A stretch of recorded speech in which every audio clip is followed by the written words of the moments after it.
ఇవాళ నేను సవాలు విసురుతున్న కిషన్ రెడ్డికి, కేటీఆర్ కు, కేసీఆర్ కు, నరేంద్ర మోడీకి మొదటి సంవత్సరంలో మా ప్రభుత్వ ఉద్యోగాలలో 60,000 నియామకాలు చేపట్టింది.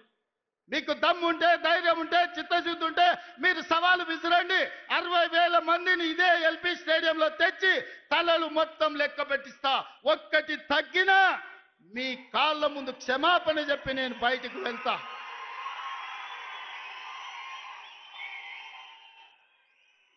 ఇది మా లెక్క, ఇది మా నిజాయితీ.